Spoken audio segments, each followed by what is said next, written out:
नमस्ते दोस्तों, जब बीएसएनएल आया था उस वक्त ये अंदाज़ा लगाया जा रहा था कि बीएसएनएल इन ऑपरेटर जैसा तो नहीं होगा, अपनी सर्विसेज को बहुत जल्द बेहतर करेगा और लोगों को अच्छी फैसिलिटी प्रोवाइड कराएगा।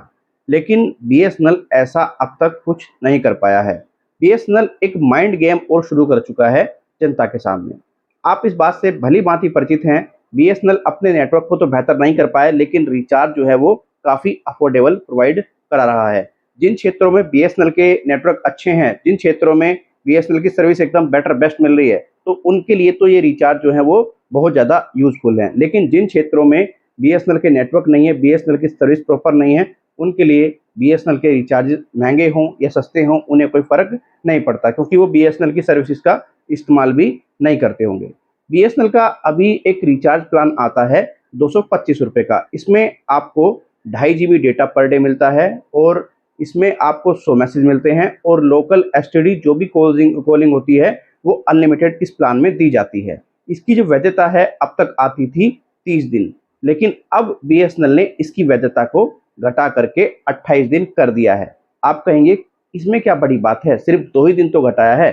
देखिए 2 दिन घटने से आपको बताना चाहूँगा काफ़ी फ़र्क पड़ जाता है। अब तक ये जो प्लान है डेली आपको ₹7 कुछ पैसे के आस-पास पड़ता था, अब ये ₹8 कुछ पैसे के आस-पास पड़ता है। यानी कि कुल मिलाकर के जो वोडाफ़ोन आइडिया प्लानिंग कर रहे हैं, लोगों को ठगने की प्लानिंग कर रहे हैं, लोगों को लूटने की प्लानिंग कर रहे हैं, वही ये कंपनी प्लानिंग कर रही है।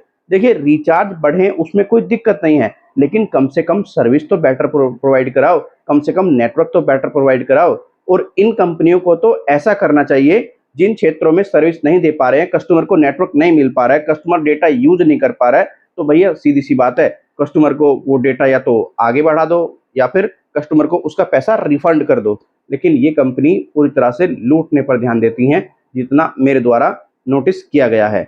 अब बीएसएनएल को ये काम नहीं करना होगा क्योंकि अगर बीएसएनएल ये काम करेगा, तो लोगों का जो भरोसा बीएसएनएल पर बना था, लोग जो उम्मीद लगा करके बैठे थे कि बीएसएनएल बहुत ज़्यादा मतलब बढ़िया रहेगा, बीएसएनएल के रिचार्ज जो हैं वो महँगे नहीं होंगे, तो बीएसएनएल रिचार्ज वगैरह महँगे ना ही करे तो बेस्ट है और दूसरी बात अपनी सर्विसेज़ को बढ़िया करे और ये जो जनता के सामने वैलिडिटी कम कर देता है रिचार्ज प्लानों की, इस पर ध्यान ना दे तो अच्छा है।